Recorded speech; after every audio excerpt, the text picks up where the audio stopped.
empezar a Roy Campos, director de Consulta Mitofsky. Gracias, Roy. Sé que andabas en un avión y toda una agenda, pero bienvenido. Yo sé todo lo que haces para estar con nosotros. Bienvenido. Contrario, Eli, gusto saludarte. Oye, ¿cómo ves? Por lo menos los resultados que van hasta el momento parece que a los demócratas no les va tan mal. No, a ver, tenían más antes de la elección, sí, pero la expectativa, a ver, una inflación hasta el cielo, un presidente Biden en el suelo de aprobación, y que normalmente en estas elecciones intermedias, normalmente el que gobierna pierde. Bueno, y la expectativa era, los republicanos iban a arrasar, iban a hacerse del control del Congreso, de Cámara de Diputados, representantes, e iban a hacerse de los senadores, y desde ahí iban a hacer campaña contra Biden rumbo a la presidencia del 2024. Le fallaron, porque no lograron hacerse del Senado. El Senado era como la perla que buscaban, y no, hubo algunas sorpresas locales, a lo mejor Pensilvania, la distancia en Florida, pero realmente la sorpresa es que los demócratas hayan retenido el Senado. ¿Cómo le va a Trump con este discurso de fraude, todos los señalamientos que hubo antes de la elección y el día de la elección? En los resultados, en realidad, ¿cómo le va? Perdón, Joely, te perdí. Claro, que Donald Trump traía una campaña de fraude desde la campaña, sí, y el día de la elección. Sin embargo, en los resultados, ¿hay un voto de castigo? A ver, sí. A ver, fíjate nada más, tanto hace 2 años como ahora, ha habido más participación de la esperada gracias al voto temprano.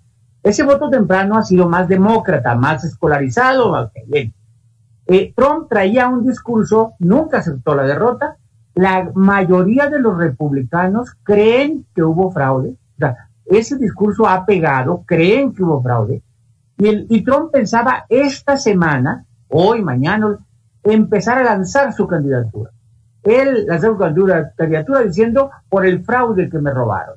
Y entonces para Trump era su plataforma de destape y se la ensuciaron, digamos. La va a hacer, pero se la ensuciaron. Pero va a mantener ese discurso, digamos que lo conocemos en muchos lugares del mundo, incluyendo México. Es un discurso que tus seguidores creen, están convencidos, usan banderas y va a ser un discurso de campaña. Trump va a ir por todo, yo estoy seguro que se va a lanzar y tiene gran chance de ganar, por cierto, o sea, no le quitemos de que porque no haya tenido todos los republicanos ahora, pues no puedan ganar en el 2024, no hay candidato enfrente todavía. Tiene programado Trump para mañana el anuncio de su candidatura. ¿Tú ves que, o sea, si no es mañana, de todas formas va a lanzar su candidatura? Exactamente, o sea, va a lanzar su candidatura, dice, los espero, voy a hacer un anuncio muy importante. Puede ser tan importante decir, pues voy, pero es distinto como lo iba a hacer, diciendo, voy a controlar la Cámara de Representantes, voy a controlar a los senadores, no le vamos a pasar nada a Biden, y desde ahí lo vamos a atacar. O sea, era una plataforma de campaña impresionante, ahora ya no lo va a poder hacer. O sea, es distinto su anuncio con el resultado electoral. Y para que lo que nos escuchan, sí, es, el Senado de Estados Unidos tiene 100. Tener 50 para los demócratas es mayoría. ¿Por qué? Porque la vicepresidenta Kamala Harris tiene un voto. Entonces tiene 50 más el voto de Kamala Harris y por eso es tener la mayoría. Bueno, ahora si les parece vamos a entrar de lleno a la mesa de debate que habíamos planteado desde un inicio después de la marcha para defender al Instituto Nacional Electoral. Doy como siempre la bienvenida a Ricardo Peralta, ex subsecretario de Gobernación. Gracias por estar con nosotros, bienvenido. Joely, qué gusto saludarte, querido Roy. Muy buenas noches. Bueno, para empezar, ¿es un despertar ciudadano la marcha de ayer, un ejercicio de cicatrización entre los integrantes de la oposición, de los que veían la opción de Va por México? Y si realmente puede incidir en el PRI y en los partidos aliados esta marcha para frenar la reforma del presidente. Comienzo contigo, Ricardo. Pues mira, la definición se da en las cámaras, primordialmente la negociación que eventualmente pueda darse por parte de los grupos parlamentarios son los que van a analizar la reforma. La marcha del día de ayer pues es una expresión ciudadana con todas las condiciones que vimos también del tradicional acarreo que se dio como mucha gente lo sabemos y además quedó demostrado en algunos medios de información, pero yo creo que no es un antes y un después. Yo creo que ese es parte del discurso que los organizadores han venido tratando de argumentar para quizá demostrar una movilización, pero es creerse también sus propias fantasías. La reforma que ha propuesto el presidente y que eventualmente podría discutirse en la Cámara de Diputados y Senadores, eventualmente, por supuesto, porque se tendría que modificar, si fuera el caso, la Constitución, porque nadie ha hablado de eliminar la autonomía del INE, eventualmente el INEC, pues sin duda es algo que se va a definir en los congresos con los representantes populares, con los diputados y no necesariamente en las calles. Es tanto como pensar que la gente que ayer marchó, que la gente que participó expresando su más amplio derecho a la expresión, significa que son parte del padrón electoral que eventualmente tuviera alguna tendencia para un futuro electoral. Por supuesto que ni una ni otra, ni tendrán una definición en el resultado de una reforma, y con esto quiero decir, el INE no se toca, el INE se debe transformar, más allá de tocarse, vaya, ojalá fuera nada más tocarlo, hay que transformarlo sin duda, Joel, y yo creo que hoy por hoy esta marcha, qué bueno que se llevó a cabo, qué malo que siguieron muchas de las prácticas de acarreo, y que no se confunda, que no sea esto una motivación para algunos medios de información para pensar que hay una movilización popular, real, orgánica de la ciudadanía. Esto ya nada más por ver quiénes son los que los convocaron y quiénes son los que estuvieron al frente de la manifestación, ver ahí a Vicente Fox, bueno, ya es un ave de mal augurio verlo al frente de una marcha que pudo haber sido una marcha ciudadana, que por supuesto no lo fue. Roy, ¿coincides? En parte, ¿no? O sea, muchas cosas como, a ver, la trascendencia, no es cierto, no hay un antes y un después. Y la trascendencia no depende de la marcha misma, sino depende de qué pase de aquí en adelante, ¿no? Surge algún movimiento, se mantiene algún movimiento. El 132 surgió de repente, o sea, surgen cosas. Y de aquí no surge nada, y de aquí son los mismos grupos organizadores los que siguen haciendo, entonces es intrascendente lo que pasó. El presidente tiene razón en decir los que estaban marchando no estaban marchando contra la reforma electoral, ¿no? Estaban marchando porque no les gusta este gobierno, no les gusta el presidente. O sea, son opositores, esa es la verdad. Y veamos la marcha como una manifestación del debate político y la reacción del presidente como una manifestación del debate político. El presidente sabía lo que iba a pasar, evitó que fueran al Zócalo diciendo vayan al Zócalo, y ahora dice hagan más marchas, un poco para decir, ya descalificando las posibles futuras marchas. Es parte del debate político, y lo que sí hay que decir, pues hay libertad de hacer este tipo de cosas. Es una marcha democrática, válida, justificada, y no es una plática sobre la reforma electoral. Yo creo que la reforma electoral no se va a hacer, no creo que los partidos voten, los chiquitos por desaparecer, porque es una de las formas de, pero sobre todo los otros partidos voten para que se elijan a los consejeros por votación popular. Si el presidente quitara ese tema, sería una reforma bastante debatible. ¿Pero cae en un striptease político, como decía el presidente, Roy? No. El presidente lo dice así, fuera máscaras, lo ha dicho en otra ocasión, fuera máscaras, ya los conservadores que saquen la cara. O sea, es un poco, el striptease político es como una ofensa. Creo que el presidente, ahí en esa parte a mí no me gusta el presidente, porque aunque no quiera, esos que marcharon son sus gobernados, o sea, y también para ellos tienen que gobernar. Entonces, desde antes de la marcha, decirles corruptos, decirles adjetivos a todos los que asistían, no nomás que organizaban, creo que el presidente exagera, no creo que no sepa el poder de la palabra presidencial. Es un poder impresionante. No es lo mismo que opinemos nosotros y que digamos lo que querramos, a que lo diga él. Entonces el presidente lo sabe, genera un debate, pero la reacción del presidente ante la marcha, antes y después, era bastante esperable. Es el presidente que tenemos, así ha sido y no va a cambiar. ¿Qué dices, Ricardo?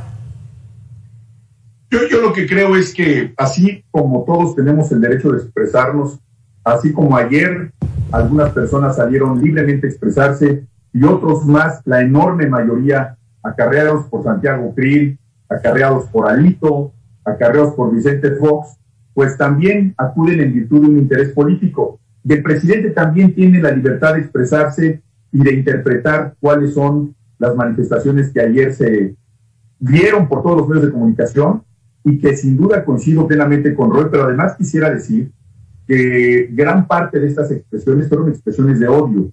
No sé si ustedes vieron algunas de las personas que allí estuvieron y hablando denostativamente, no solamente del presidente, sino de las personas que coinciden y que concilian con la Cuarta Transformación, tratando de denostar no solamente una posición política, sino también una condición social, una condición económica. Y yo creo que mucha gente, si no es que el 99% de la gente que estuvo ahí, ni siquiera conoce en qué consiste la propuesta de reforma que se quiere hacer, la reforma electoral.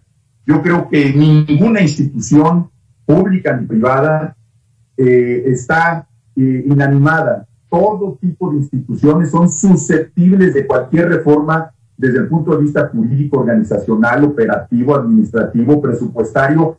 Vaya, como por qué no tendrían la necesidad de reformarse si todo es perfectible.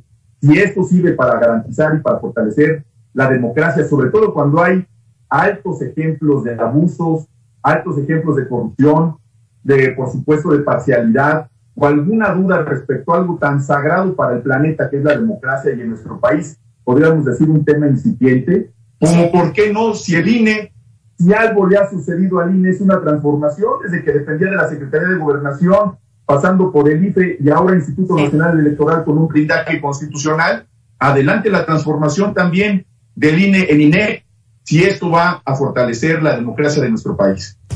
Nos escriben en redes sociales, es la académica Claudia Rojas, dice, bueno, yo no soy acarreada, soy apartidista, fui a apoyar el sistema electoral, estoy preocupada por el futuro de mis hijos, mi familia, mis alumnos y en general de toda la sociedad. Saludos en respuesta a lo que dices, Ricardo. Y efectivamente, había mucha gente, no coincido tanto porque de verdad que había de repente esos pequeños brotes de insultos, de denostar a los que participaban, pero la mayoría de la gente iba con el ánimo de seguir y marchar independientemente de que conocieran o no de fondo la reforma electoral. Hoy Ricardo Monreal dice que no va a aprobar ninguna reforma regresiva. ¿Le alcanza el capital político a Monreal para frenar la iniciativa del presidente, Roy?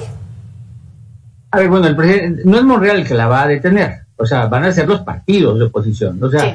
Monreal, a ver, si Monreal de veras tiene solamente con la mitad de los de Morena que él diga que no voten por la reforma electoral, pues ya la paró. No, pero no le toca a él, le toca a los partidos de oposición si plantean un bloque, la detienen o no, sí. O si la modifican, porque coincido con Ricardo, todas las instituciones y todas las leyes son perfectas a poderse modificar, porque el mundo va avanzando, o sea, simplemente, y los conceptos van avanzando y el debate va avanzando, son sujetos, el chiste es encontrar, en este caso particular, que la reforma se apruebe por consenso, porque son las reglas de juego con las que voy a una elección presidencial. Entonces no puede ser que la mayoría apruebe algo sin que estén de acuerdo todos porque ya están jugando bajo protesta un partido. O sea, hay que buscar unas reglas que fueran por consenso, que todos aceptemos, todos los partidos, todos los jugadores digan, con estas reglas se puede jugar. Eso es lo que hay que buscar en este momento. Pero, ¿será que la reforma tal cual la está presentando Morena la puede pasar con un grupo del PRI, pero no sé si con Monreal a favor o en contra, Ricardo? Yo creo que el senador Ricardo Monreal tiene una enorme responsabilidad por ser el presidente de la Junta de Coordinación Política del Senado de la República, ser un hombre cercano al movimiento de la Cuarta Transformación, pero él no es el Senado. El Senado de la República está compuesto por 128 senadores de distintos grupos parlamentarios, y lo vimos incluso en la última operación relacionada con el tema de que permanezca el ejército hasta el 2028, sí. Que también él había señalado que incluso un grupo de la oposición dentro del Senado de la República no estaría de acuerdo o conforme con continuar con este proyecto, esta reforma que finalmente se logró, pero no necesariamente con la intermediación del senador Monreal, sino la operación del secretario de Gobernación, Adán Augusto López Hernández, que incluso viajó a todo el país, sigue haciéndolo, precisamente para convencer a los congresos estatales de esta modificación, que ya incluso sobrepasó el mínimo, que eran 17 congresos. Entonces,